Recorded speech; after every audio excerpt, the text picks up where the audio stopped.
देश में इस वक्त पेगासस के साथ साथ जातिगत जनगणना के मुद्दे पर भी मोदी सरकार बुरी तरह से घिरी हुई है।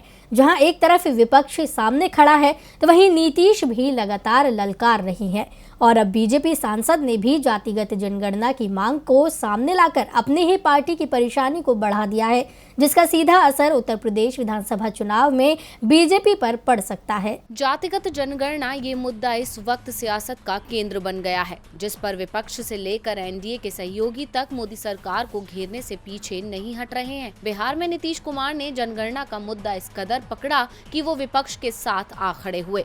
उन्होंने विरोधियों के सुर से सुर मिलाकर मोदी सरकार से ही बगावत कर डाली, लेकिन विरोधी सुर केवल बिहार में ही सुनाई नहीं दे रहे हैं, बल्कि बीजेपी सांसद ने भी जातिगत जनगणना का मुद्दा उठाया है। बीजेपी सांसद संघमित्रा मौर्य ने भी इसकी मांग कर दी है।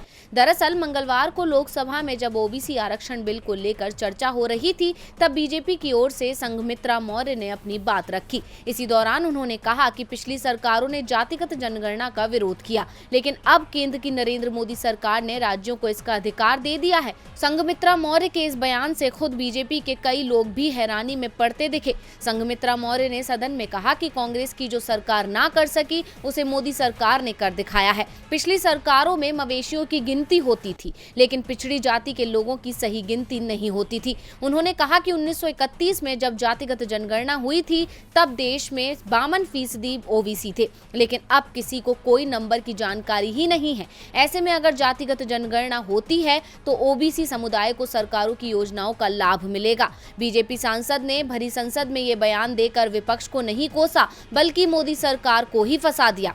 भले ही इसका अंदाजा उन्हें ना हो, लेकिन जातिगत जनगणना की बात कहकर वो अपनी ही पार्टी को कटघरे में खड़ा करती चली गई और विपक्ष को ताकत देती चली गई, क्योंकि जातिगत जनगणना को लेकर लंबे वक्त से मांग उठाई जा रही है। बीजेपी के सहयोगी दल भी लगातार इसे लेकर मांग कर रहे हैं, लेकिन बीजेपी दो टूक जवाब देकर इससे इनकार कर रही है, जिसकी वजह से बिहार में तो सरकार में खटपट चल ही रही है, वहीं अब इसका असर उत्तर प्रदेश विधानसभा चुनाव में भी देखने को मिल सकता है। जिस तरह से जनगणना की मांग जोर पकड़ रही है, उससे बीजेपी की मुश्किल बढ़ती दिख रही है। टीवी लाइव की रिपोर्ट।